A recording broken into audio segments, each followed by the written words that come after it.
என்னடா கத்துற? 1 மணி நேரமா தேடினுக்கிறேன். இந்த பீரோல என்னோட பூ போட்ட சட்டையை காணோம். பீரோலயும் சரி வாழ்க்கையிலும் சரி நான் தேடுற விஷயம் மட்டும் கிடைக்க மாட்டேங்குது. டேய் பீரோல தான் மடிச்சு வச்சேன் பாருடா. நான் கபோர்ட்ல தேடினுக்கிறேன். நானும் பீரோல தான் தேடினுக்கிறேன். உன் புடவைங்க மட்டும் அப்படியே அடுக்கடுக்கா காஞ்சி பட்டு, மதுரை பட்டு, கன்னியாகுமரியில இருந்து செங்கல்பட்டு வரைக்கும் மச்சி அடிக்க வச்சுக்கல. என் பூ போட்ட சட்டை மட்டும் எங்க காணோம்? இப்போ உன் சட்டையை தேடி எடுத்துட்டேன்னா நான் பட்டியை போட்டு பயணிக்கு போக சொல்றியா? சட்டையை தேடி கொடுமா ஃபர்ஸ்ட். டைம் ஆகுது. இப்ப நான் தேடி எடுத்தனா தொடப்ப கடை தான். தொடப்பு கட்டல வேணாம், சட்டையை தேடி கொடு. இரு இங்க சட்டை இருக்கட்டும். இருதா. டேய் என் புடவைங்கடா. கீழே வந்தாலும் புடவை இங்க தான் இருக்குது. என் பூ போட்ட சட்டை எங்க? என்ன மூஞ்சி கருக்குதே?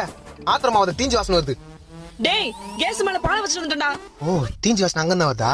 ஐயோ மொத்த பாலும் போச்சு. ஏமா என் பூ போட்ட பூ உன்னால என்னாச்சு பாத்தியா? பால் தீஞ்சு போச்சு. என் பூ போட்ட சட்டமா? டேய் இங்க பால் தீஞ்சு போச்சுன்ற பூ போட்ட சட்டையா? இந்த கருத்து நீ ஏன் பாத்துக்கிற? என் பூ போட்ட சட்டையே இதாமா. பூ போட்ட சட்டை இதுதானா?